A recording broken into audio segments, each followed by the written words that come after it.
بارگاہ رسالت معاب صلی اللہ تعالی علیہ وسلم میں درود پاک کا ہدیہ پیش کریں۔ اللہم صلی علی سیدنا و مولانا محمد معدن الجود والکرم وآلہ واصحابہ الکرام وابنہ الکریم وبارک وسلم صلاة دائمتا سرمدا ابدا۔ اسلام تیری نبض نہ ڈوبے گی حشر تک، تیری رگوں میں رواں خون ہے چار یار کا۔ عزیزان گرامی وقار، آج کی اس محفل پاک میں ہم خراج عقیدت پیش کرتے ہیں ان نفوس قدسیہ کی بارگاہ میں جو میرے آقا صلی اللہ تعالی علیہ وسلم کے وصال فرمانے کے بعد آپ کے اس مشن کو لے کر آگے بڑھے، وہ خلفائے راشدین ہیں۔ اور کل جیسے کہ میں نے آپ کے سامنے عرض کیا، صحابہ ستاروں کی مانند ہیں۔ ان ستاروں میں اگر سب سے بڑے چمک والے ستارے ہیں تو یہ چار خلفاء ہیں۔ خلفائے راشدین سیدنا ابو بکر صدیق رضی اللہ تعالیٰ عنہ، سیدنا عمر ابن خطاب رضی اللہ تعالیٰ عنہ، سیدنا عثمان ابن عفان رضی اللہ تعالیٰ عنہ، سیدنا علی ابن ابی طالب کرم اللہ وجہہ الکریم۔ ان چار بزرگ ہستیوں کو کیا کہا جاتا ہے؟ خلفائے راشدین۔ بلکہ ان کے نام تو ہر سنی مسلمان کو ایسے یاد ہونا چاہیے، شاید و باید ہماری کوئی مسجد ہوگی جس کی محرابوں میں یہ نام نہ ہو۔ تقریباً اللہ محمد صلی اللہ علیہ وسلم ان ناموں کے بعد اگر ہماری مسجدوں کے محراب میں اگر کسی اور کے ناموں کی جگہ ہوتی ہے تو وہ خلفائے راشدین کی ہے۔ اور اہل بیت اطہار حسنین کریمین سیدہ زہرا سلام اللہ علیہم اجمعین کی بابرکت اسامی کو ہم اپنی مساجد میں بھی لکھتے ہیں، تحریر کرتے ہیں۔ عزیزان گرامی، اللہ کے حبیب صلی اللہ تعالی علیہ وسلم کی وفات اسلام کے لیے ایک بہت بڑا صدمہ ہے، بہت بڑا صدمہ ہے۔ رسول کریم صلی اللہ تعالی علیہ وسلم سے ٹوٹ کر محبت کرنے والے جانثار صحابہ جو ایک لمحے کے لیے بھی اوجھل ہونا پسند نہیں کرتے تھے، ان صحابہ پر کیا بیتی ہوگی جب میرے آقا صلی اللہ تعالی علیہ وسلم اس دنیا سے پردہ فرما رہے ہوں گے۔ عزیزان گرامی، اس منظر کو اگر ہم بیان کے الفاظ میں لائیں تو واقعی آج بھی ہماری آنکھیں نم ہو جاتی ہیں۔ وہ صحابہ جو حضور اکرم صلی اللہ تعالی علیہ وسلم کو تلاش کرنے کے لیے صرف آپ کی خوشبو کو سونگھ کر کے گلیاں ڈھونڈتے تھے، اگر تھوڑی دیر میرے آقا صلی اللہ تعالی علیہ وسلم نظر نہ آتے تو صحابہ بے چین ہو جاتے تھے۔ ان کا تو مذہب یہی تھا، النظرۃ الی وجہ رسول اللہ، رسول اللہ صلی اللہ تعالی علیہ وسلم کے چہرے کی طرف دیکھنا وہ اپنی زندگی کا عین مقصد سمجھتے تھے۔ حتیٰ کہ کام کرنے والے جو صحابہ مزدور تھے ان کی بھی یہ حالت تھی کہ کام بھی ضروری ہے، گھر بھی چلنا ہے، معاش بھی ضروری ہے، لیکن بارگاہ رسالت معاب صلی اللہ علیہ وسلم میں بیٹھنا بھی ضروری سمجھتے تھے۔ تو وہ باری متعین کر لیتے تھے دو صحابہ کہ آج میرے حصے کا جتنا بھی کام ہے وہ تو کر لینا، میں حضور کی بارگاہ میں پورا دن بیٹھوں گا، کل تم بیٹھنا اور تیرے حصے کا پورا کام میں کر لوں گا۔ وہ باری متعین کرتے میرے آقا صلی اللہ علیہ وسلم کے دربار میں حاضری کے لیے بھی۔ تو ان صحابہ اکرام کے لیے ایک ایسی آزمائش کا لمحہ تھا جب ربیع الاول شریف کا مہینہ آیا، یہ حجۃ الوداع جو ہوا، آخری حج میرے آقا صلی اللہ تعالی علیہ وسلم کا 11ویں ہجری تھی۔ حضور صلی اللہ تعالی علیہ وسلم کو ہجرت فرما کر مکمل 10 سال ہو چکے تھے، 11ویں ہجری چل رہی تھی۔ اللہ کے حبیب صلی اللہ علیہ وسلم حج فرما کر جیسے ہی مدینہ طیبہ تشریف لائے، بیماریاں یعنی علالت آپ کے ساتھ ہو گئی، اور محرم الحرام کے بعد سفر المظفر مکمل میرے آقا صلی اللہ تعالی علیہ وسلم علیل رہے، اور سفر کے آخری ہفتے میں کچھ افاقہ بھی ہوا، صحت بھی آئی۔ پھر ربیع الاول کا مہینہ آیا تو میرے آقا صلی اللہ تعالی علیہ وسلم نے 1-2 خطبے ایسے دیے جو اپنے آخری دنوں کی اس میں وضاحت بھی فرمائی۔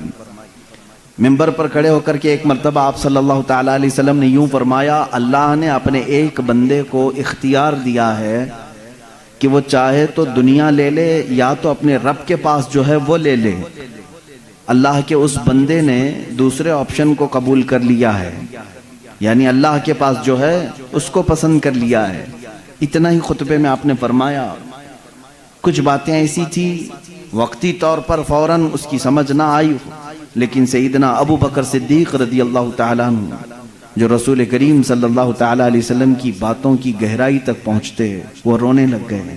صحابہ نے پوچھا اللہ کے نبی صلی اللہ علیہ وسلم نے خطبہ دیا ہے، اس پہ رونے کی کیا بات ہے؟ کہا صدیق اکبر رضی اللہ تعالیٰ عنہ نے، اللہ کے رسول صلی اللہ تعالیٰ علیہ وسلم نے جس بندے کا ذکر کیا ہے کہ اللہ نے اسے اختیار دیا ہے، آپشن دیا ہے، چاہے تو دنیا لے لے، چاہے تو اللہ کے پاس جو ہے وہ لے لے، جس بندے کے بارے میں حضور ذکر کر رہے تھے وہ بندہ کوئی اور نہیں، وہ خود حضور ہیں۔ صدیق اکبر نے کہا صحابہ سے کہ اللہ نے اپنے حبیب صلی اللہ علیہ وسلم کو اختیار دیا ہے، چاہے تو آپ سالوں سال کی زندگی لے لیں، یا تو پھر اللہ رب العزت کی بارگاہ میں پہنچیں۔ رسول کریم صلی اللہ علیہ وسلم نے دنیا کو ترک کرنے کا فیصلہ کر لیا ہے اور اپنے رب ذوالجلال کی بارگاہ میں جانے کا ارادہ کر لیا ہے۔ یہ ربیع الاول کے دنوں میں، شروع کے دنوں میں حضور اکرم صلی اللہ تعالیٰ علیہ وسلم کے جسم پاک پر جو آثار نظر آ رہے تھے، صحابہ کے لیے وہ بڑی بے چینی تھی۔ کئی نمازیں ایسی تھیں جس میں میرے آقا صلی اللہ تعالیٰ علیہ وسلم مسجد نبوی شریف میں باہر تشریف نہیں لا پائے۔ 17 نمازوں کی امامت صدیق اکبر رضی اللہ تعالیٰ عنہ نے کی۔ ابھی میرے آقا صلی اللہ تعالیٰ علیہ وسلم باحیات تھے، ظاہری زندگی میں موجود تھے۔ 17 نمازیں ایسی ہوئی کہ جس کو صدیق اکبر رضی اللہ تعالیٰ عنہ نے پڑھائی، اور آخری وہ دن تھا، روایات میں 12 ربیع الاول کا ذکر ہے اور بعض میں 13 ربیع الاول کا ہے۔ حضور اکرم صلی اللہ تعالیٰ علیہ وسلم کی ولادت کا بھی وہی دن ہے، وفات کا بھی وہی دن ہے، تاریخ میں لکھا گیا ہے۔ وہ آخری دن تھا جس میں رسول کریم صلی اللہ تعالیٰ علیہ وسلم نے فجر کی نماز پڑھائی صدیق اکبر رضی اللہ تعالیٰ عنہ کے ساتھ، یہاں تک کہ ایک نماز ایسی بھی کہ صحابہ انتظار میں رہتے تھے کہ حجرہ کھلے گا، میرے آقا تشریف لائیں گے۔ رسول کریم صلی اللہ تعالیٰ علیہ وسلم اس ایک نماز میں اس طرح سے تشریف لائے کہ نماز قائم ہو چکی تھی، حضرت ابوبکر صدیق رضی اللہ تعالیٰ عنہ مصلی پر آگے بڑھ چکے تھے، اقامت بولی جا چکی تھی، دروازہ کھلا، حضور اکرم صلی اللہ تعالیٰ علیہ وسلم کا چہرہ جمال جہاں آرا جیسی صحابہ نے دیکھا، سب نماز میں قبلے کی بجائے حضور کی طرف متوجہ ہو گئے۔ یہ تھا نماز میں بھی صحابہ کا ادب و احترام، ان کی کسی کی نماز نہیں ٹوٹی، کیونکہ وہ کعبے کی طرف سے منہ ہٹا کر کعبے کے کعبے کو دیکھ رہے تھے۔ حضور اکرم صلی اللہ تعالیٰ علیہ وسلم باہر تشریف لائے تو اس حال میں کہ روایات میں موجود ہے 2 صحابہ کے کندھوں پر آپ نے ہاتھ رکھا اور آپ صلی اللہ تعالیٰ علیہ وسلم کے پیر زمین پر نہیں لگ رہے تھے، رسول کریم صلی اللہ تعالیٰ علیہ وسلم کی انگلیاں زمین پر لگتی آئیں۔ اسی طرح مسجد نبوی شریف میں اندر آئے، حضرت ابوبکر صدیق پیچھے ہٹنے لگے تو آپ نے کہا آگے بڑھو۔ پھر صدیق اکبر رضی اللہ تعالیٰ عنہ نے نماز نہیں پڑھائی کہ رسول پاک کے امام ہوتے ہوئے کوئی دوسرا امام ہو ہی نہیں سکتا۔ اللہ کے نبی صلی اللہ تعالیٰ علیہ وسلم نے اس نماز کی بھی امامت فرمائی، صدیق اکبر رضی اللہ تعالیٰ عنہ مکبر بن کر رہے، اور اسی رات کو میرے آقا صلی اللہ تعالیٰ علیہ وسلم کے لیے وہ دن بھی آیا جب سیدہ عائشہ صدیقہ رضی اللہ تعالیٰ عنہ فرماتی ہیں بخار کی شدت اتنی زیادہ ہو گئی تھی کہ بار بار میرے آقا صلی اللہ تعالیٰ علیہ وسلم مسواک کو پانی میں ڈبوتے اور منہ میں رکھتے تھے، کبھی پانی کے چھینٹے حضور اکرم صلی اللہ تعالیٰ علیہ وسلم اپنے چہرے اقدس پر لگاتے۔ یہ سختی تھی نزع کے وقت کی، یہ جو نزع کی سختی ہے میرے عزیزو، اس سے ہر ایک کو گزرنا ہوتا ہے، اور اس کے متعلق کہا گیا ہے یہ ایسا درد ہے کہ جس کو بیان نہیں کیا جا سکتا۔ وہ کیسی تکلیف ہوتی ہے، ظاہر سی بات ہے جس کو یہ تکلیف ہوئی اس کے بعد وہ دوبارہ واپس زندگی میں آیا نہیں بیان کرنے کے لیے، جس کو بھی نزع کی حالت آئی پھر اس کے بعد وہ موت کی منزلیں طے کرتا ہے۔ اور ایک روایت یہ ملتی ہے نزع کا وقت ایسا ہوتا ہے، اگر محسوس کرنا چاہو تو اتنا سمجھ لو نزع کے عالم میں اگر اس بندے کے جسم پر ایک مکھی بیٹھ جائے تو اسے ایسا لگتا ہے کہ پہاڑ بیٹھا ہے، وہ مکھی کا وزن بھی برداشت نہیں کر پاتا، اور اگر ایک قطرہ پانی اس کے حلق میں اتارا جائے تو اسے ایسا لگتا ہے ایک ندی میں نے پی لیا، اس کے لیے ایک قطرہ پانی ایک ندی پانی کے برابر لگنے لگتا ہے۔ شدت کی پیاس، حلق میں کانٹے چبھ رہے ہوتے ہیں، اور روح نکلنے کا جو درد ہوتا ہے، یہ عام لوگوں کی بات میں کر رہا ہوں، ایک ایک ناخن سے ایک ایک جوڑ سے جب روح کھینچی جا رہی ہوتی ہے اور اخیر تک کھینچی جاتی ہے، ناک تک روح کو لایا جاتا ہے، اس کے بعد ملک الموت اس روح کو قبض کر کے لے جاتے ہیں۔ میرے عزیزو، ایک مجھے بات یہاں پر یہ یاد آتی ہے، ماں عائشہ صدیقہ رضی اللہ تعالیٰ عنہ فرماتی ہیں اچانک دروازے پر دستک ہوئی اور ملک الموت آئے تھے، اجازت طلب کر رہے تھے کہ یا رسول اللہ صلی اللہ علیہ وسلم کیا میں اندر آ سکتا ہوں؟ حضور اکرم صلی اللہ علیہ وسلم نے فرمایا عائشہ یہ فرشتہ کسی کی بھی روح نکالنے کے لیے اجازت نہیں لیتا، یہ مجھ سے اجازت لیا ہے اور اس کے بعد اب کبھی کسی سے اجازت نہیں لے گا۔ ملک الموت کو بھی یہ حکم تھا اللہ کی طرف سے، نبی اگر اجازت دیں تو روح قبض کرنا۔ پھر وہ کیسے لوگ ہیں جو کہتے ہیں کہ محمد صلی اللہ علیہ وسلم مالک و مختار نہیں تھے؟ مالک و مختار نہیں تھے، یہاں تو روح نکالنے کے لیے بھی اللہ نے پابند کیا ہے ملک الموت کو۔ جو فرشتہ کسی سے نہیں پوچھتا وہ رسول سے پوچھ کر کے حجرے میں آ رہا ہے۔ اور اس وقت جو مکالمہ ہوا، بعض بزرگوں نے فرمایا ہے کہ رسول کریم صلی اللہ تعالی علیہ وسلم نے اس وقت کیا بیان فرمایا جانتے ہیں آپ؟ اے مسلمانوں، ذرا اپنے ہوش و حواس کو سنبھالو اور میری اس بات کو توجہ سے سننا۔ اگر اپنے نبی سے محبت کرتے ہو، میرے آقا صلی اللہ تعالی علیہ وسلم سے تم گہری الفت رکھتے ہو، تو اس جملے کو سنو، ہماری اور آپ کی بھی موت آئے گی، اور ہم اپنے سامنے مرنے والے بہت سارے لوگوں کو دیکھتے بھی ہیں، لیکن جب دنیا سے کسی کی موت کا وقت قریب آتا ہے تو ہم نے دیکھا وہ اپنے آپ کو نہیں پہچان پاتا، اسے خود اپنا نام یاد نہیں رہتا، ماں باپ بھائی بہن رشتہ دار بھی اگر قریب ہوں تو پہچان نہیں پاتا کون ہے۔ نزع کی شدت ایسی ہوتی ہے، اپنوں کو بندہ نہیں پہچان پاتا نزع کے وقت، مگر قربان جاؤ اس تاجدار دو عالم صلی اللہ علیہ وسلم کی ذات پر۔ ملک الموت آئے ہیں اور نزع کی حالت ہے، اس وقت کیا پوچھا جانتے ہیں آپ؟ رسول گرامی وقار صلی اللہ تعالی علیہ وسلم نے ان سے یہ کہا، اے اسرائیل، یہ جو نزع کا درد ہے کیا یہ درد میری امت کو بھی دیا جائے گا؟ کیا اس درد سے میری امت کو بھی گزارا جائے گا؟ اندازہ کرو میرے عزیز ہو۔ اسی لیے ہمارے امام نے یہ کہا، جو نہ بھولا ہم غریبوں کو رضا، جو نہ بھولا ہم غریبوں کو رضا، یاد اس کی اپنی عادت کیجیے۔ ہم غریبوں کے آقا پہ بے حد درود، ہم فقیروں کی ثروت پہ لاکھوں سلام۔ عزیزان گرامی وقار، اس رسول کریم صلی اللہ تعالی علیہ وسلم نے اس موقع پر بھی اگر کسی کو یاد کیا ہے تو ہم جیسوں کو یاد کیا ہے، اپنی غریب بھولی بھالی امت کو یاد کیا ہے۔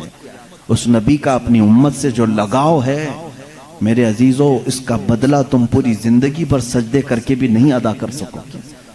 وہ رسول گرامی وقار صلی اللہ تعالی علیہ وسلم ہیں جو ہمارے درد کا اور ہمارے غموں کا احساس رکھتے تھے۔ باقی یہ دنیا جھوٹی ہے جو تمہیں کہتی ہم تمہارے مددگار ہیں، ہم تمہارے آسرا اور سہارا بنتے ہیں، یہ سب جھوٹ بولتے ہیں۔ اے امت کے غیور بندو، نوجوانوں، تمہارا آسرا، تمہارا سہارا، تمہارا مددگار حقیقت میں کوئی نہیں، سب دکھاوے کرتے ہیں۔ حقیقت میں اگر تمہارے غموں کا کوئی مداوع کر سکتا ہے تو وہ تاجدار مدینہ کی ذات ہے صلی اللہ تعالی علیہ وسلم۔ میں جو بات کرنے جا رہا ہوں وہ یہ ہے کہ ام المومنین عائشہ صدیقہ رضی اللہ تعالیٰ عنہ فرماتے ہیں، اسی حالت میں ان کے زانوں پر سر رکھ کر کے میرے آقا صلی اللہ علیہ وسلم لیٹے تھے۔ ملک الموت اسرائیل علیہ السلام نے آپ کی روح پاک کو نہایت ہی ادب و احترام کے ساتھ نکالا اور اپنے رب ذوالجلال کی بارگاہ میں لے کر چل پڑے۔ اللہ کے حبیب صلی اللہ تعالی علیہ وسلم پاکیزگی کی حالت میں تھے، رات کا وقت تھا اگرچہ، لیکن چہرہ اسی طرح چاند کی طرح روشن تھا۔ سب سے پہلے حجرے میں داخل ہونے والے سیدنا ابو بکر صدیق رضی اللہ تعالیٰ عنہ، حضرت ابو بکر صدیق رضی اللہ تعالیٰ عنہ تشریف لائے، حضور صلی اللہ تعالیٰ علیہ وسلم کو دیکھا، پیشانی مبارکہ نہایت ہی ٹھنڈی تھی۔ آپ نے میرے آقا صلی اللہ علیہ وسلم کے ماتھے کا بوسہ لیا اور کہا، اے اللہ کے نبی، جو موت آنی تھی وہ آ گئی، اب اس کے بعد موت کا درد دوبارہ اللہ کبھی آپ کو نہیں دے گا، کبھی دوسری موت آپ پر نہیں آئے گی۔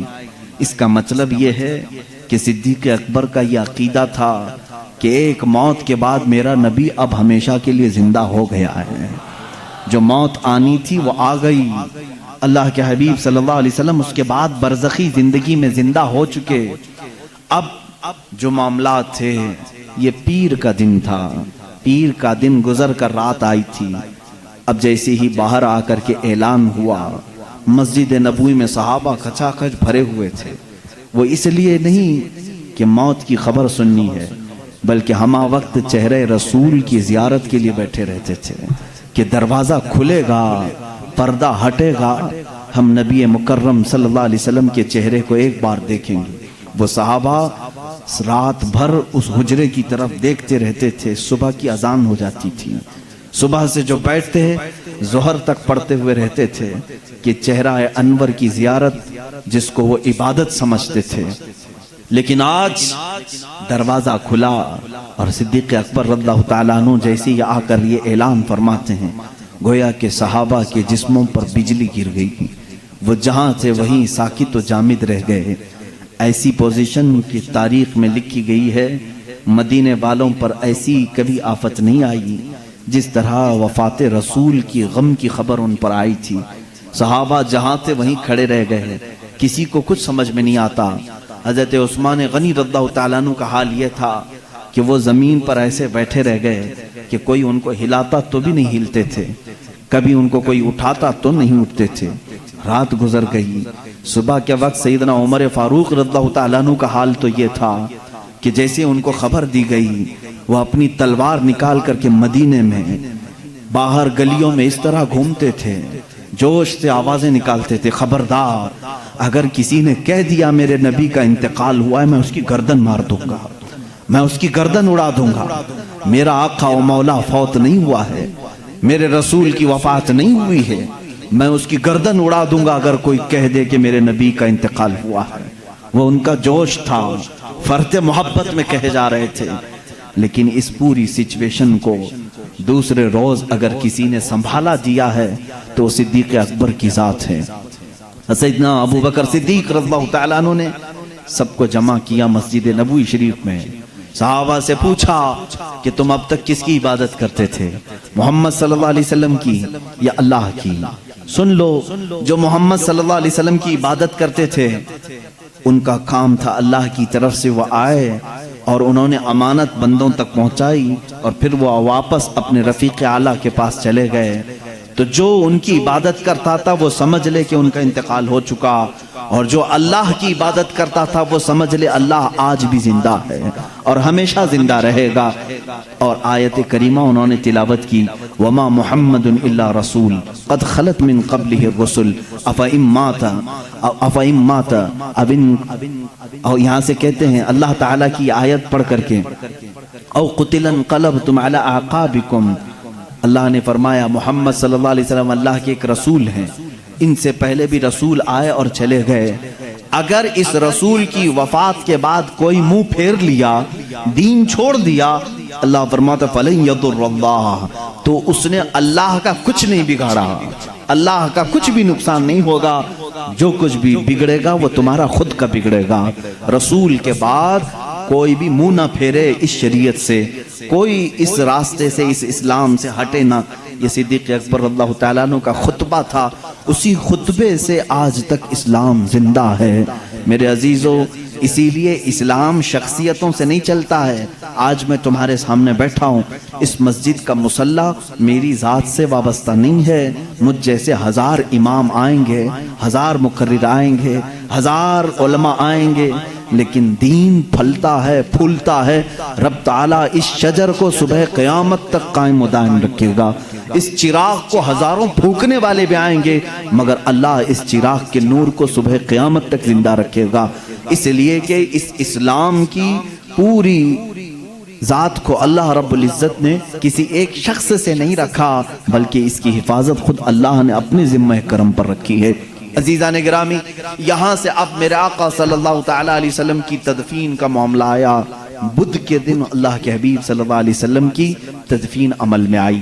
اس میں بھی بڑے معاملات ہوئے، صحابہ اکرام رضوان اللہ تعالی علیہ مجمعین کے آپسی جو معاملات ہیں میں یہاں سے اب ذکر کرنا شروع کروں گا۔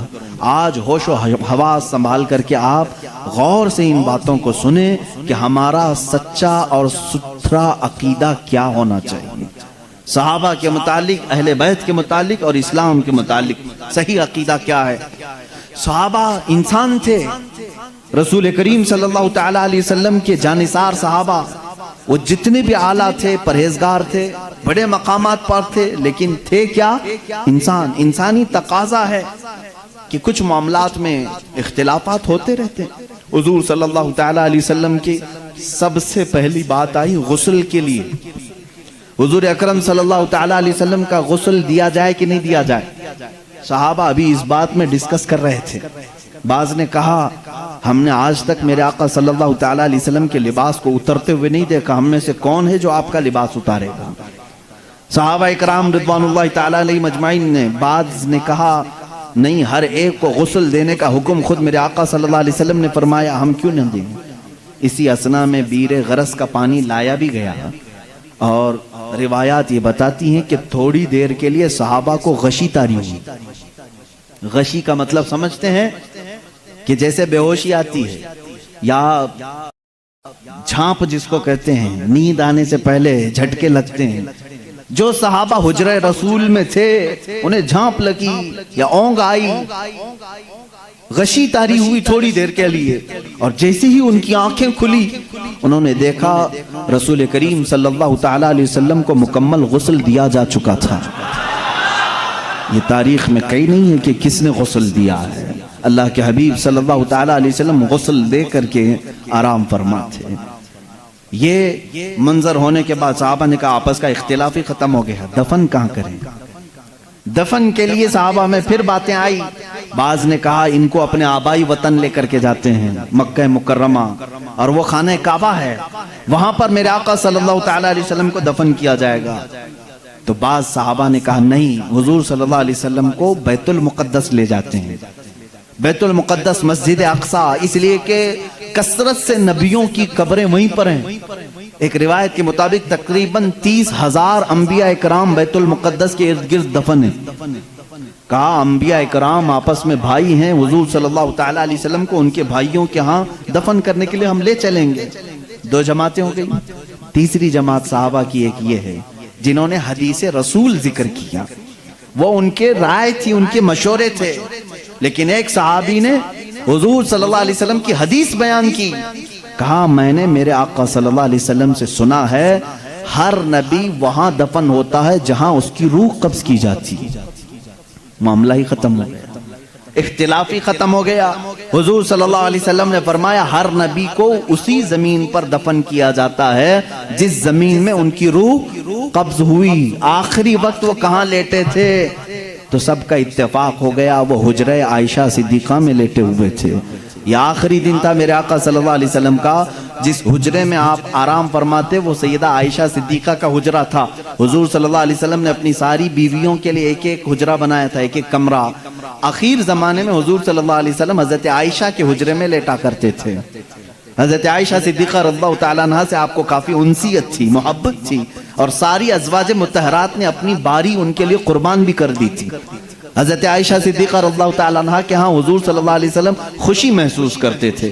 تو آخری وقت آپ کہاں لیٹے تھے؟ حجرہ عائشہ میں۔ تو یہاں آپ کی روح قبض ہوئی تو صحابہ نے یہ طے کیا کہ اسی حجرے میں آپ کا مدفن بھی ہوگا، تدفین یہی ہوگی۔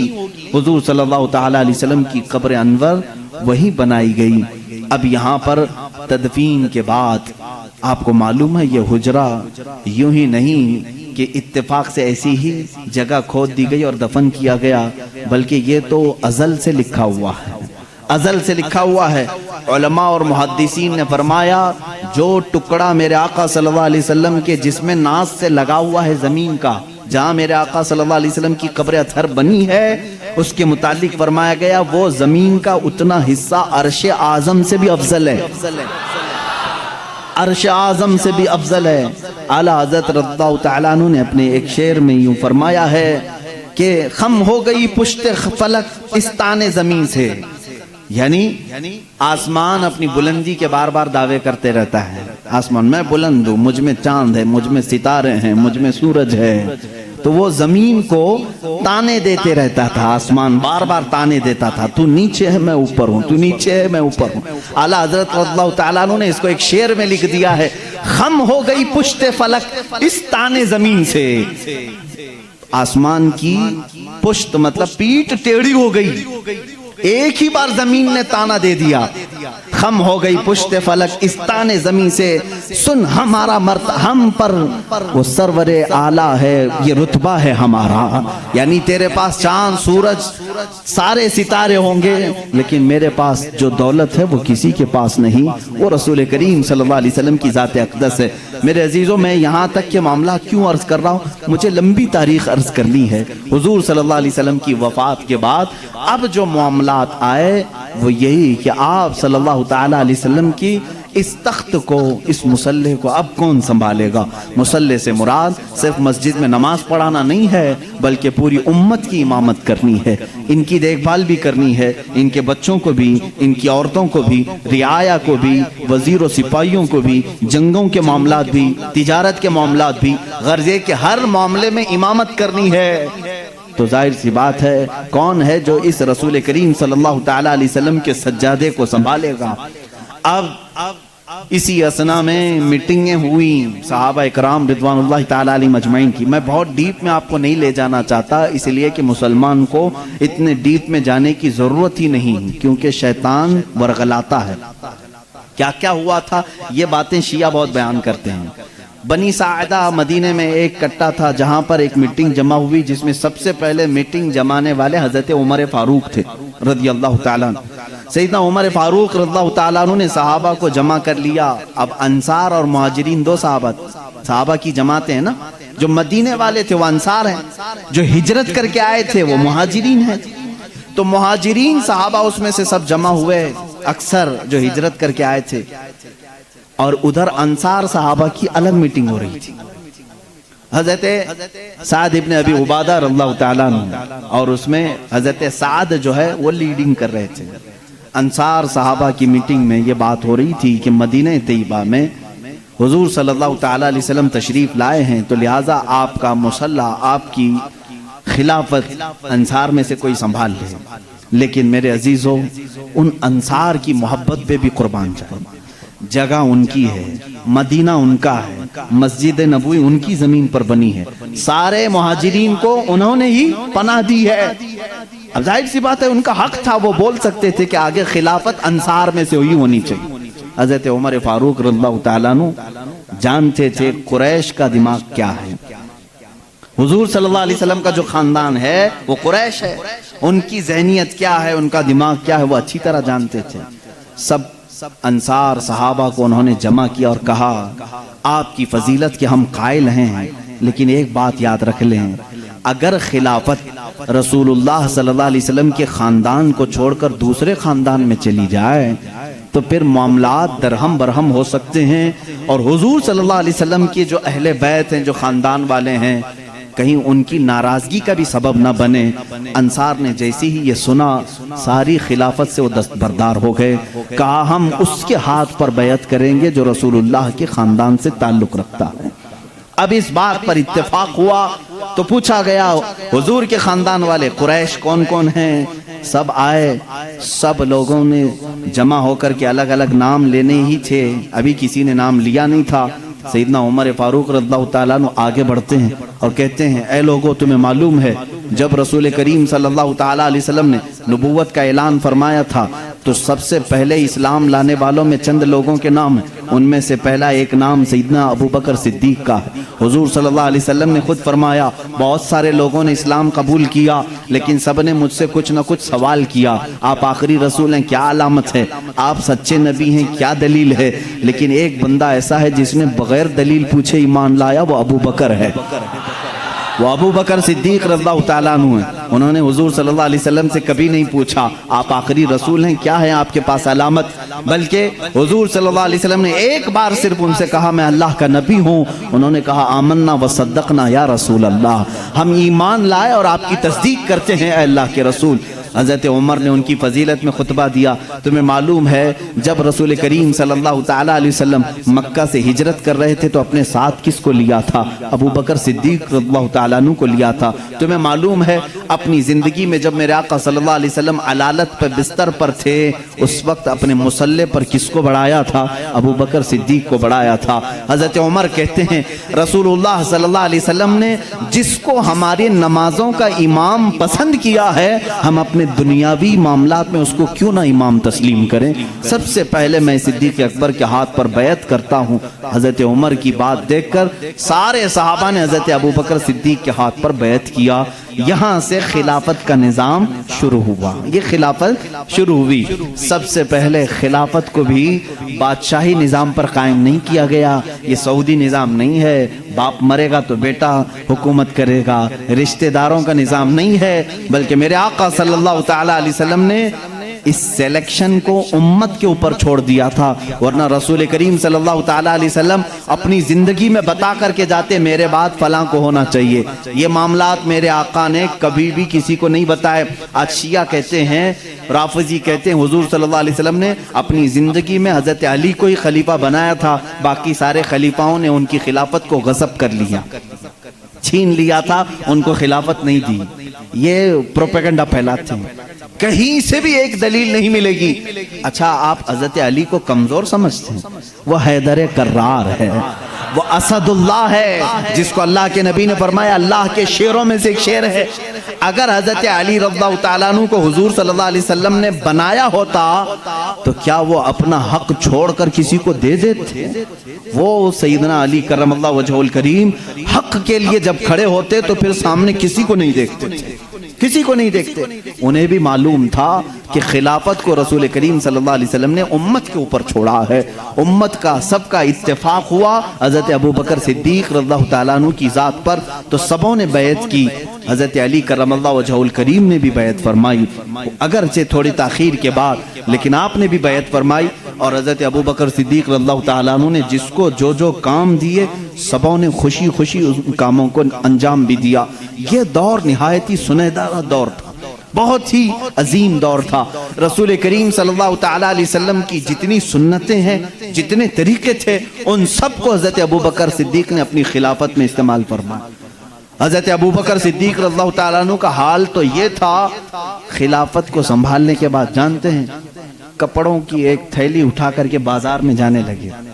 حضرت عمر نے پوچھا کہاں جا رہے ہیں؟ کہا کپڑے بیچ کر کے گھر تو چلانا ہے، کام کاج کے لیے، کہ میں کچھ کپڑوں کی تجارت کروں اور اپنا گھر بھی سنبھالوں۔ خلافت پر قائم ہونے کے بعد میرے عزیزوں اس وقت تک اسلام کافی دور تک پھیل چکا تھا۔ حضرت ابو بکر صدیق رضی اللہ تعالیٰ عنہ خلیفۃ المسلمین منتخب ہو گئے، گلی کے نکڑ کے کارپوریٹر نہیں، وہ خلیفۃ المسلمین ہیں۔ باوجود اس کے تھیلا اٹھا کر کے کپڑے بیچنے کے لیے جا رہے ہیں تو سیدنا عمر فاروق رضی اللہ تعالیٰ عنہ نے انہیں روک لیا۔ سارے صحابہ کو جمع کر کے پھر اتفاق ہوا اس بات پر کہ بیت المال سے خلیفہ کا وظیفہ مقرر کیا جائے، ورنہ پھر خلیفہ بھی اگر دن بھر بازار میں کام کرے تو خلافت کے معاملات کون دیکھے گا؟ تو سب نے سب سے پہلے بیت المال سے وظیفہ مقرر کیا ہر مہینے کا۔ وہ کتنا تھا؟ وہ چند درہم میں تھا، یہاں تک کہ بیت المال سے حضرت ابو بکر صدیق رضی اللہ تعالیٰ عنہ کو ایک اونٹنی ملی تھی، ایک پیالہ ملا تھا، ایک چادر ملی تھی، 3 چیزیں ملی تھی۔ اور وظیفہ جو مقرر ہوا تھا وہ اتنا تھا کہ آپ کے گھر میں چند روٹیاں بن جاتی تھی، بس اس کے علاوہ زیادہ آپ نے نہیں طلب کیا۔ ایک دن آپ کی اہلیہ محترمہ نے آپ سے کہا بھی تھا کہ خلافت کے معاملات میں سر سوکھ جاتا ہے، کبھی کچھ ٹھنڈی میٹھی غذا بھی کھا لیں۔ آپ نے کیا کہا؟ اپنی اہلیہ سے کہا میرے پاس اتنے پیسے کہاں ہیں کہ میں شہد خرید سکوں، گھی خرید سکوں۔ گھی اور شہد خریدنے کے پیسے نہیں خلیفۃ المسلمین کے پاس۔ ان کی اہلیہ نے کہا میرے پاس جمع کیے ہوئے تھوڑے پیسے ہیں، وہ لے جائیے، آپ شہد اور گھی خرید کر کے لائیے۔ کہا تمہارے پاس کہاں سے آئے؟ کہا جو آپ مہینے میں دیتے ہیں گھر کے خرچ کے لیے، اس میں سے تھوڑا تھوڑا بچا کر کے میں نے رکھا ہے۔ عورتیں تھوڑا تھوڑا بچاتی رہتی ہیں۔ حضرت ابوبکر صدیق رضی اللہ تعالیٰ عنہ نے فرمایا لاؤ اس کو۔ وہ لا کر کے دی، ایک پوری کافی اس میں درہم جمع ہوئے تھے، ہر مہینے شاید تھوڑا تھوڑا تھوڑا وہ جماتی ہوں۔ حضرت ابوبکر صدیق رضی اللہ تعالیٰ عنہ وہ سارے درہم لے جا کر کے بیت المال میں جمع کرتے، اور بیت المال میں صحابہ سے کہا آج سے میرا وظیفہ اتنا کم کر دو، اس لیے کہ یہ میری ضرورت سے زیادہ آ رہا ہے، گھر میں میرے بچ رہا ہے، اس کا مطلب ضرورت سے زیادہ آ رہا ہے، یہ کم کر دیا جائے۔ ماں عائشہ صدیقہ رضی اللہ تعالیٰ عنہ فرماتی ہیں جب حضرت ابوبکر صدیق کی وفات کا وقت قریب آیا تو حضرت عائشہ کو انہوں نے قریب بلایا، کہا اے عائشہ مجھے لگتا ہے کہ میں گھڑی دو گھڑی کا مہمان ہوں، میرے پاس ایک اونٹنی ہے، ایک چادر ہے جسے میں اوڑھ کے سوتا ہوں، اور وہ برتن جس میں ہم کھانا کھاتے ہیں، یہ تینوں بیت المال کے ہیں، یہ ہمارے گھر کے لیے اس وقت تک جائز ہیں جب تک میں خلیفہ ہوں، جہاں میری روح قبض ہو فوراً یہ تینوں چیزیں بیت المال میں جمع کر دوں۔ حضرت عائشہ رضی اللہ تعالیٰ عنہ فرماتی ہیں جس دن حضرت ابوبکر صدیق کا وصال ہوا اس کی شام ہونے سے پہلے یہ تینوں سامان بیت المال میں جمع ہو چکے تھے۔ حضرت عمر فاروق رضی اللہ تعالیٰ عنہ نے اس دن ایک جملہ کہا تھا اے ابوبکر آپ نے اپنے بعد آنے والوں کو تو تھکا دیا ہے، آپ کے برابر کون ہو پائے گا؟ اتنے سخت طریقے سے آپ خلافت کو لے کر کے چلے کہ اس پر چلنا اب ہر کس و ناقص کا کام نہیں۔ وہ صدیق اکبر رضی اللہ تعالیٰ عنہ کا دور تھا جس میں آپ کے لیے کتنے چیلنجز تھے معلوم ہے؟ حضرت ابوبکر صدیق رضی اللہ تعالیٰ عنہ کے لیے جو سب سے بڑے چیلنج تھے، حضور صلی اللہ تعالیٰ علیہ وسلم اپنی وفات سے چند دن پہلے ایک لشکر کو ملک شام بھیج رہے تھے، ایک لشکر جس کا سپہ سالار حضرت اسامہ بن زید کو بنایا گیا تھا، جن کی عمر صرف 18 سال کی تھی۔ اس لشکر میں تقریباً 10,000 صحابہ تھے جو جا رہے تھے روم کے لیے یا ملک شام کے لیے، وہ نکل رہے تھے۔ وہ مدینے سے تھوڑا باہر نکلے تھے کہ حضور کی وفات کی خبر آ گئی، وہ لشکر واپس آیا مدینے۔ اب حضور صلی اللہ تعالیٰ علیہ وسلم کی تدفین بھی ہو گئی، حضرت ابوبکر خلیفہ بن گئے۔ دوسرا چیلنج آپ کے پاس یہ آیا کہ کچھ لوگ زکوٰۃ دینے سے انکار کر گئے، کہا اب ہم حضور صلی اللہ علیہ وسلم کی وفات کے بعد زکوٰۃ نہیں دیں گے۔ مانعین زکوٰۃ کہتے ہیں وہ لوگ اسلام کے ایک بنیاد کو چھوڑ رہے تھے، کہا حضور جب تک تھے ہم اپنے مالوں کی زکوٰۃ نکالتے تھے، اب نبی نہیں ہیں تو اب زکوٰۃ نہیں دیں گے، یعنی وہ اسلام سے برگشتہ ہو گئے، چھوڑ دیے۔ کچھ کافر ہو گئے، ان کا ایک فتنہ بھی اٹھ گیا تھا، مدینے کے آس پاس کے کچھ لوگ۔ ایک چیلنج یہ تھا۔ تیسرا ایک چیلنج تھا مسیلمہ کذاب، جو حضور صلی اللہ علیہ وسلم کی وفات کے بعد ہی فوراً اپنے نبی ہونے کا دعویٰ کر دیا۔ اس نے کہا میں نبی ہوں محمد صلی اللہ علیہ وسلم، اور اس نے ایک اچھی خاصی فوج بھی جمع کر لی، پیسہ تھا اس کے پاس، مال تھا۔ اب دیکھیں تین معاملات۔ ایسے وقت میں ایک طرف زکوٰۃ کے انکار کرنے والوں کا فتنہ بھی ہے، ان سے بھی مقابلہ کرنا ہے حضرت ابوبکر صدیق کو۔ اگر یہ چھوڑ دیا جائے تو یہ سوراخ بعد میں جو ہے نہر بن جائے گی۔ ایک طرف مسیلمہ کذاب جو جھوٹے نبی ہونے کا دعویٰ کر رہا ہے، اس سے بھی مقابلہ کرنا ہے۔ اور صحابہ اکرام ظاہر سی بات ہے دونوں اگر جنگ چھڑتی ہے تو دونوں جگہ فوج کی ضرورت ہے۔ اس اثنا میں حضرت ابوبکر صدیق رضی اللہ تعالیٰ عنہ اسامہ بن زید کو کہتے ہیں جس لشکر میں حضور صلی اللہ علیہ وسلم نے تمہیں روم یا شام بھیجا تھا اس لشکر کو لے کر جاؤ، اس لشکر کو لے کر جاؤ، اس میں 10,000 صحابہ جا رہے ہیں۔ اس وقت حضرت عمر فاروق نے کہا اے امیر المومنین خلیفۃ المسلمین، ایک طرف زکوٰۃ کے منکرین سر اٹھائے ہوئے ہیں، ایک طرف مسیلمہ کذاب دجال نبوت کا دعویٰ کر بیٹھا ہے، ایسے وقت میں آپ اسامہ بن زید کو 10,000 کا لشکر دے کر اس جگہ بھیج رہے ہیں، اس جنگ کو کینسل کر دیں ابھی، اس کو رکوا دیں، یہاں صحابہ کی ضرورت پڑے گی۔ حضرت ابو بکر کی بات دیکھیں، کہتے ہیں اے عمر تمہاری بات صحیح ہے، لیکن میں اس لشکر کو نہیں لوٹا سکتا جس کو رسول اللہ نے روانہ کیا تھا۔ حضور اکرم صلی اللہ علیہ وسلم اپنی زندگی کے آخری لمحات میں جو لشکر بھیجے تھے وہ اسامہ بن زید کا لشکر تھا۔ یہ اور بات ہے کہ حضور کی وفات کی خبر سن کر کے وہ مدینے آئے ہیں، لیکن اس لشکر کو روکا نہیں جائے گا، اگرچہ زکوٰۃ کے منکرین اور مسیلمہ کذاب سے لڑنے میں ہمارے جسموں کے چتڑے بھی اڑ جائیں، میں اس لشکر کو نہیں روکوں گا۔ اسامہ بن زید رضی اللہ تعالیٰ عنہ کو بٹھایا اور بھیج دیا۔ وہ صحابہ جو اس لشکر میں تھے سب کو بھیجا کہ یہ میرے نبی کی آخری خواہش تھی، آخری زمانے میں میرے آقا نے روانہ کیا تھا۔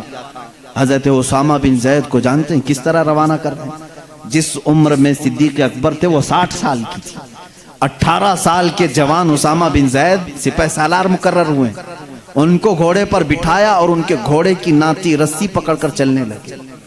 خلیفۃ المسلمین ہے، سپہ سالار کو گھوڑے پر بٹھا کر رسی پکڑ کر چلنے لگے، وہ اتر کر کے آگے نیچے اچھل کر کے نیچے آئے، کہا غضب ہو گیا، آپ نیچے چل رہے ہیں اور میں گھوڑے کی پیٹھ پر بیٹھوں۔ صدیق اکبر رضی اللہ تعالیٰ عنہ نے فرمایا اسامہ جلدی سے بیٹھ جاؤ، یہ نہ دیکھو کہ میں نیچے چل رہا ہوں، بس یہ دیکھو کہ اس پیٹھ پر تمہیں بٹھایا رسول اللہ نے، اس گھوڑے کی پشت پر تمہیں اللہ کے نبی نے بٹھایا ہے، اس کے بعد کوئی اور ہو ہی نہیں سکتا تمہیں اس پشت سے نیچے اتار سکے۔ یہ صدیق اکبر کا جذبہ تھا۔ کہا اے امیر المومنین آپ چھوڑ دیں، آپ رخصت کر دیں، مدینے سے باہر تک آنے کی آپ کو ضرورت نہیں، یہ لشکر روانہ ہو جائے گا، آپ یہاں سے خدا حافظ کہہ دیں۔ لیکن حضرت ابوبکر صدیق رضی اللہ تعالیٰ عنہ رسی پکڑ کر چلنے لگے۔ کہا اسامہ بن زید خلافت کی ذمہ داری میرے اوپر آ گئی، میں معاملات سنبھالنے میں لگ گیا، خواہش تو میری بھی تھی کہ میں تمہارے ساتھ لشکر میں جاتا، حضور اکرم صلی اللہ علیہ وسلم نے جس لشکر کو روانہ کیا اس میں بھی شامل ہوتا، لیکن میں جا نہیں سکتا خلافت کے معاملات کو لے کر، صرف رسی پکڑ کر کے اس لیے چل رہا ہوں کہ کل بروز قیامت جب اس لشکر کے نام پکارے جائیں تو سپہ سالار کی گھوڑے کی رسی پکڑنے والے میں میرا بھی نام آ جائے گا۔ اتنی نسبت کے لیے وہ گھوڑے کی رسی پکڑ کر کے جا رہے تھے۔ اے میرے عزیزو، رسول کریم صلی اللہ تعالیٰ علیہ وسلم،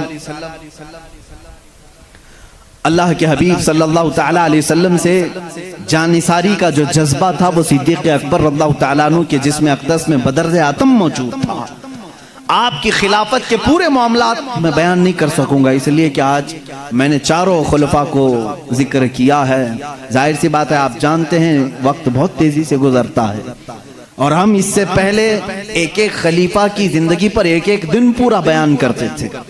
حضرت ابوبکر صدیق رضی اللہ تعالیٰ عنہ کے روشن فتوحات میں سے یہ ہے، اسامہ بن زید کو بھیجا، یہ بھی فتح پا کر کے واپس لوٹے اور بہت سارا مال غنیمت لے کر کے آئے، اور ایک فوج مسیلمہ کذاب سے لڑنے کے لیے بھیجی، مسیلمہ کذاب کو بھی قتل کر کے وہ صحابہ آئے جھوٹے نبی کو، ایک فوج مانعین زکوٰۃ کے پیچھے بھیجی، ان کا بھی خاتمہ کر کے وہ مدینے آئے۔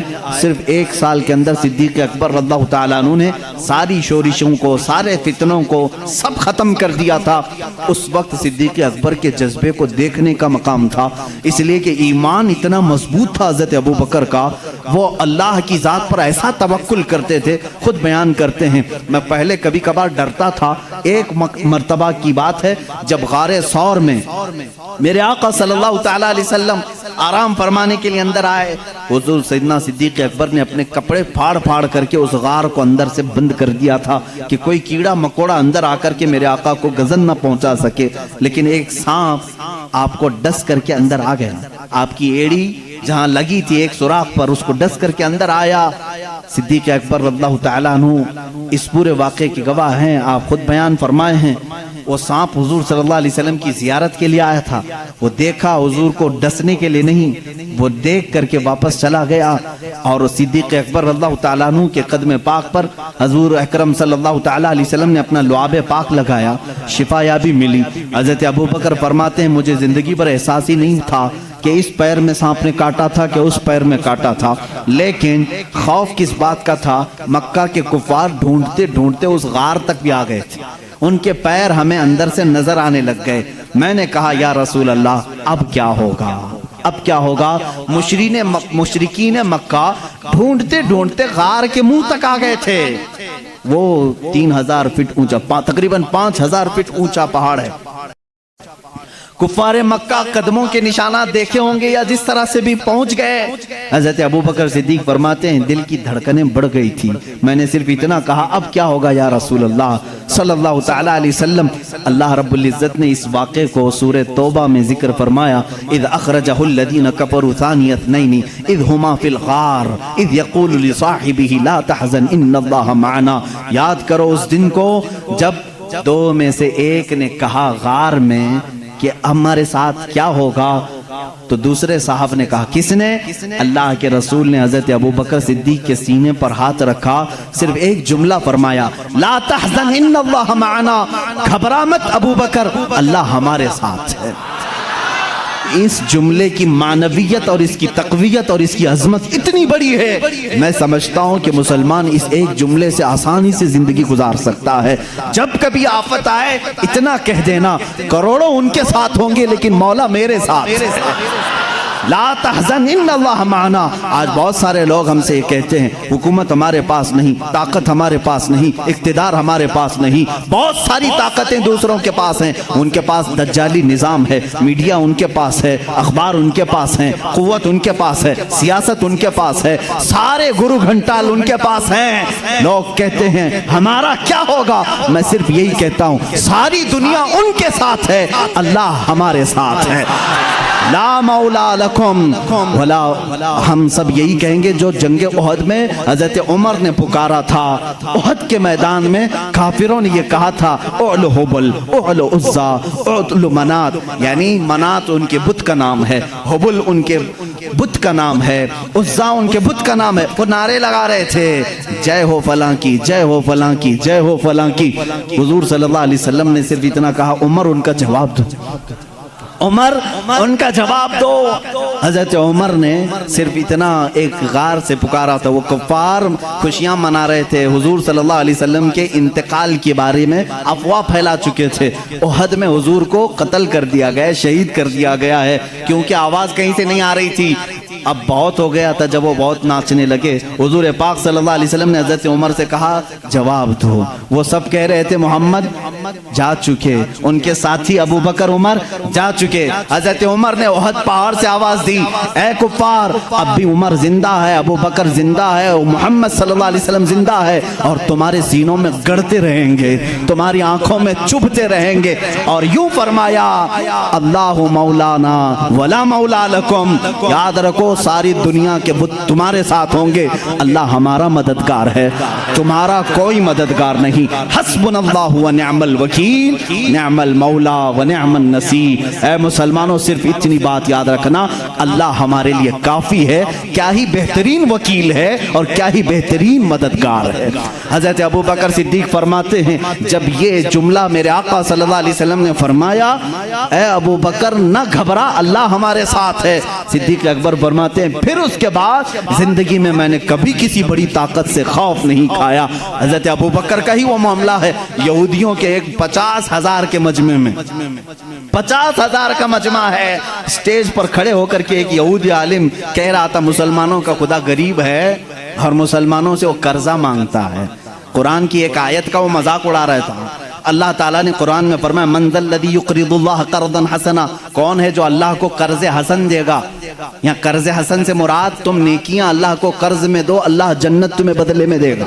لیکن وہ یہودی مذاق اڑا رہا تھا، مسلمانوں کا خدا تو دیکھو غریب ہے، مسلمانوں سے قرضہ مانگ رہا ہے۔ صدیق اکبر سے برداشت نہیں ہوا، مجمع میں تھے، ممبر پر کھڑے ہو گئے اسٹیج پر، اس کا دامن پکڑا اور 2 تھپڑ رسید کر دی۔ مجمع ان کا ہے، پبلک ان کی ہے، مار توڑ ہو سکتی تھی، لیکن اس وقت بھی صدیق اکبر کا ایمان تھا 50,000 ان کے ساتھ ہے مگر قوت پروردگار میرے ساتھ ہے۔ یہ توکل کا اعلیٰ مقام تھا۔ اس وقت صدیق اکبر رضی اللہ تعالیٰ عنہ کو ان لوگوں نے پکڑ لیا اور کہا اس کو یہاں نہیں ماریں گے، اس کے نبی کے پاس لے جائیں گے۔ اور وہاں آئے حضرت ابو بکر کے بارے میں ان سبوں نے کہا ابو بکر کیسا بندہ ہے تمہارا، یہ ہمارے عالم کے ساتھ بدتمیزی کیا ہے، پورے مجمع میں آ کر کے ہمارا عالم خدا کی شان بیان کر رہا تھا، مسلمانوں کی اچھائیاں بیان کر رہا تھا، ہمارا عالم کہہ رہا تھا اللہ غنی ہے اور مسلمان فقیر ہیں، اور اتنی بات پر ابو بکر نے تماچا مار دیا، جھوٹ کہا، انہوں نے بدل دیا۔ 50,000 کا مجمع جو کرتا تھا وہی کام آج کا میڈیا بھی کرتا ہے، وہی کام کرتے، پورے کے پورے بدل دیں۔ حقیقت کیا ہے اس کو بدل دو، کیونکہ گواہ ان کے، مقدمہ ان کا، جج بھی ان کا، کورٹ بھی ان کی، سب ان کا ہے۔ لیکن یاد رکھنا مسلمانوں، سارے گواہ ان کے ہوں، جج ان کا بکا ہوا کیوں نہ ہو، لیکن اللہ ہمارے ساتھ ہے، اللہ ہمارے ساتھ ہے۔ صدیق اکبر خوف نہیں کھائے، معاملہ یہاں تک پہنچا، کورٹ رسول اللہ صلی اللہ علیہ وسلم کے پاس آ گئے۔ سبوں نے کہا، صدیق نے، ابو بکر نے تماچا لگایا حق بات پر۔ حضرت ابو بکر سے حضور نے پوچھا اتنی بات پر تم نے مارا؟ حضرت ابو بکر نے کہا نہ، یہ جھوٹ بول رہے ہیں، یہ اللہ کی شان میں گستاخی کر رہے تھے، اللہ کو فقیر کہہ رہے تھے، مسلمانوں کو امیر کہہ رہے تھے، کہہ رہا تھا یہ ظالم کہ اللہ ان کا غریب ہے، قرضہ مانگتا ہے، اس لیے مجھے برداشت نہیں ہوا، مارا میں نے۔ حضور صلی اللہ علیہ وسلم نے پوچھا ان لوگوں سے کیا ابو بکر صحیح کہہ رہے ہیں؟ انہوں نے کہا نہیں، یہ جھوٹ کہہ رہے ہیں، گواہ ہمارے پاس۔ یہودی عالم نے ایک گواہ سامنے کیا، 2 کیا، 3 کیا، 4 کیا، 10 گواہ لایا، کیونکہ جھوٹے جھوٹے ہی ہیں۔ جھوٹوں نے جھوٹوں سے کہا کہ جھوٹ مت بولنا۔ ابھی مرحوم راحت صاحب کا شاید جہاں تک ہے، شعر و شاعری سے میرا زیادہ شغف نہیں ہے، یہ اسی طرح کے یہودی تھے جو یہ کہتے تھے جھوٹوں نے جھوٹوں سے کہا ہے جھوٹ مت بولنا، وہ اسی طرح کا مجمع، سب جمع ہوئے اور گواہی دے رہے ہیں صدیق اکبر کے خلاف۔ حضور صلی اللہ تعالیٰ علیہ وسلم عدل و انصاف کے پیکر تھے۔ آپ صلی اللہ علیہ وسلم نے پوچھا ابو بکر تمہارا بھی کوئی گواہ ہے؟ تم جو بول رہے ہو اس کا بھی کوئی گواہ ہے؟ آپ کا گردن جھک گئی، کہا یا رسول اللہ اس مجمع میں میرے علاوہ کوئی دوسرا تھا نہیں، تھے تو یہی سب، یہ جھوٹ بول رہے ہیں، اب میں کیا کروں؟ عدالت ایویڈنس پر چلتی ہے نا، ثبوت پر چلتی ہے۔ حضور اکرم صلی اللہ علیہ وسلم نے فرمایا ابو بکر تیرا کوئی گواہ نہیں، ان کے پاس اتنے گواہ ہیں۔ ابھی یہ بات چل رہی تھی، جبرائیل امین آیت لے کر کے آ گئے، وہی اترنے کے آثار آئے، رسول کریم صلی اللہ علیہ وسلم کے پاس آیت نازل ہوئی، لقد سمع اللہ قول الذین قالوا ان اللہ فقیر ونحن اغنیاء۔ اے اللہ کے رسول، اللہ گواہی دیتا ہے، یہ سارے یہودی کہہ رہے تھے اللہ فقیر ہے اور مسلمان غنی ہیں، صدیق اکبر نے جھوٹ نہیں کہا، ان کی گواہی کے لیے اللہ کافی ہے، اللہ کافی۔ اللہ تعالیٰ کی طرف سے آیت آئی، کیا صدیق کی شان ہے، تم اکیلے ہو مگر گواہی کے لیے رب تمہارے ساتھ ہے، اللہ تمہارے ساتھ۔ مسلمانوں گھبرانا نہ، غم نہ کرو، اگر کسی موقع پر تنہا ہو گئے انتظار کرنا، اگرچہ آج آیتیں نہیں اترتی لیکن مولا کا عذاب تو ضرور آ ہی سکتا ہے۔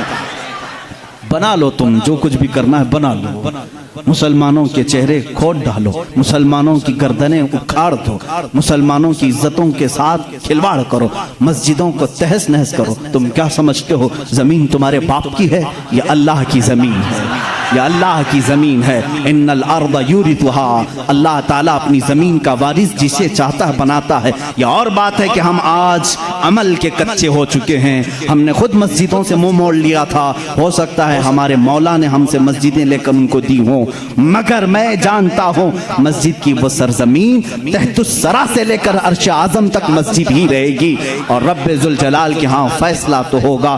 تم اگرچہ عدالتوں کو خرید سکو تو خرید لو، لیکن ایک دن وہ آئے گا جب آواز آئے گی لمن الملک اليوم، آج کی بادشاہت کس کی ہے، آج کی حکومت کس کی ہے؟ پھر جواب بھی آئے گا للہ الواحد القہار، قہر کرنے والے ایک خدا کی آج حکومت ہے۔ آؤ اللہ تعالیٰ اس دن آواز دے گا این الجبابرہ این المتکبرون، کہاں ہے وہ ظالم و جابر، کہاں ہے وہ گھمنڈی لوگ؟ آ جاؤ اللہ کی بارگاہ میں۔ ان کو کہا جائے گا ان کی حیثیت چونٹی کی بناؤ اور ان کو پورے اہل محشر اپنے پیروں سے رون کر کے بتائیں، تاکہ تمہارے تخت کی کوئی حیثیت نہیں، حقیقت میں اللہ رب العزت کی شریعت قیامت کے دن نافذ ہوگی۔ ہم تو اس انتظار میں کٹ جائے گی زندگی۔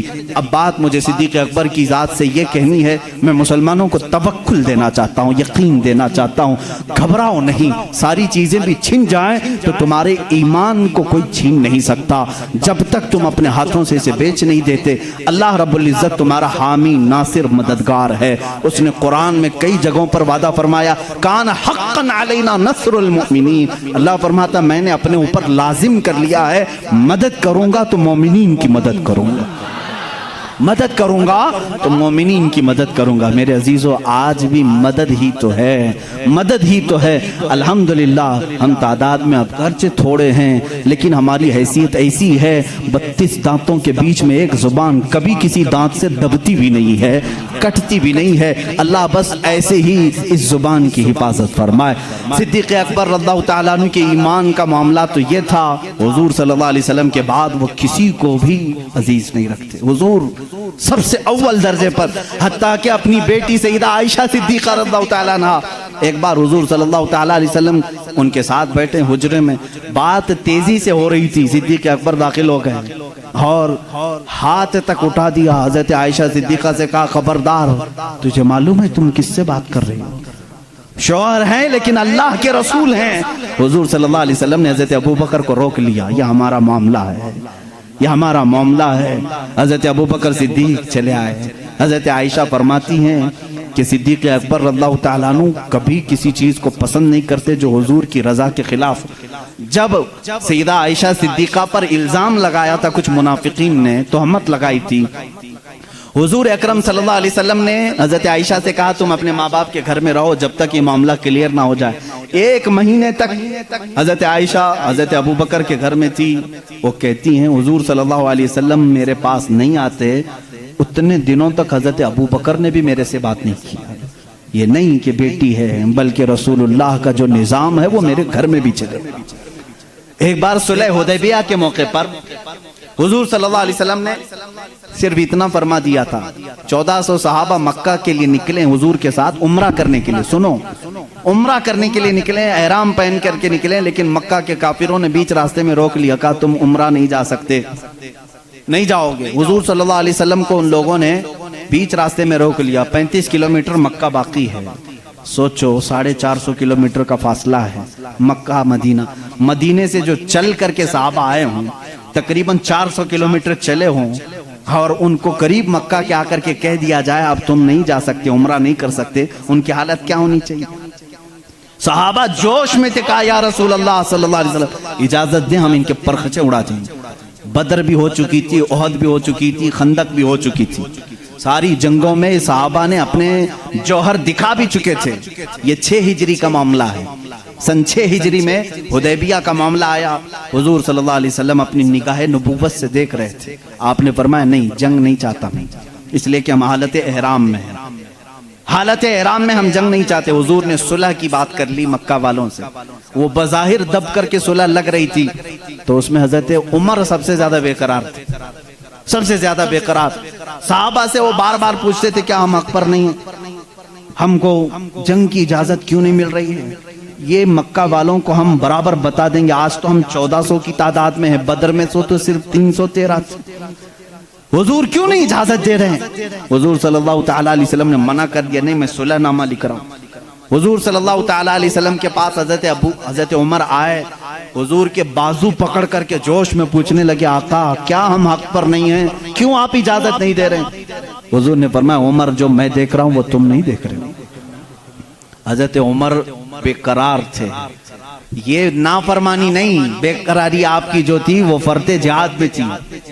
حضور صلی اللہ علیہ وسلم کو کیسے کوئی عمرہ سے روک سکتا ہے، اس بات کی بے قراری تھی۔ حضرت عمر نے یہ سوچا کہ ابوبکر کو منا لوں، ابوبکر مان گئے تو رسول اللہ کو بھی یہ منا لیں گے۔ حضرت ابوبکر کے پاس آئے، صدیق اکبر رضی اللہ تعالیٰ عنہ کو انہوں نے زور سے کہا اے ابوبکر آپ نہیں دیکھ رہے ہم 1400 کی تعداد میں اور رسول اللہ صلی اللہ علیہ وسلم صلح لکھ رہے ہیں، مکہ والوں کے ساتھ صلح، وہ بھی ایسی صلح کہ ہماری اس میں عزت نہیں ہے۔ مکہ والے ایسی صلح لکھا رہے تھے کہ جس میں ان کے ہی فائدے تھے، مدینے والوں کے فائدے نہیں تھے۔ حضرت عمر بار بار کہہ رہے تھے حضرت ابو بکر صدیق کو جلا لایا، ان کے ہاتھ جھٹک دیے۔ حضرت ابو بکر صدیق نے کہا الزم غرضک یا عمر، اے عمر اپنا ہوش سنبھال، تو کس کے فیصلے پر بات کر رہا ہے؟ وہ محمد الرسول اللہ صلی اللہ تعالی علیہ وسلم، اللہ کے رسول صلی اللہ علیہ وسلم جنگ کہیں تو جنگ ہے، صلح کہیں تو صلح ہے۔ میرا ایمان ہے کہ رسول جو کرتے ہیں وہ اپنی طبیعت سے نہیں، وہ وحی الہی سے کرتے ہیں۔ حضرت عمر نے کہا اس دن مجھے احساس ہوا کہ ایمان کیا ہے، رسول اللہ کی ہر بات کو من عن تسلیم کرنا، یہ صدیق اکبر سے سیکھو۔ اس صلح کو حضرت عمر نے تسلیم کیا۔ یہ صدیق اکبر رضی اللہ تعالیٰ عنہ کی ذات طیبہ تھی۔ میرے عزیزو، اگر انہی پر پوری بات ختم ہو جائے گی، میرا وقت نکل جائے گا۔ سیدنا ابو بکر صدیق رضی اللہ تعالیٰ عنہ تقریباً 2 سال اور چند ماہ آپ نے خلافت کے امور کو سنبھالا، اور آپ کی عمر مبارکہ 60 سال سے تجاوز کر چکی تھی، 63 سال کے قریب آپ کی بھی عمر مبارکہ تھی۔ ٹھنڈیوں کی وجہ سے آپ غسل فرمائے اور اسی میں بیمار ہوئے۔ جمادی الاخر کا مہینہ تھا، جمادی الاخر کی 18 تاریخ تھی، جب سیدنا ابو بکر صدیق رضی اللہ تعالیٰ عنہ اپنے چند صحابہ کو جمع کیا اور کیا وصیت کی جانتے ہیں کہ یہ میرا آخری وقت ہے، میں خلافت کو 6 صحابہ کے حوالے کر کے جا رہا ہوں جو عشرہ مبشرہ میں سے تھے۔ حضرت عثمان تھے، حضرت علی تھے، حضرت عمر تھے، حضرت طلحہ تھے، حضرت عبد الرحمن بن عوف تھے، یہ صحابہ سعد رضی اللہ تعالیٰ عنہ تھے۔ یہ صحابہ کے حوالے کر کے جاتے ہیں، یہ آپس میں جس کو خلیفہ بنائے اے مسلمانوں تم اس کو خلیفہ مان لینا۔ دیکھیں خلافت کے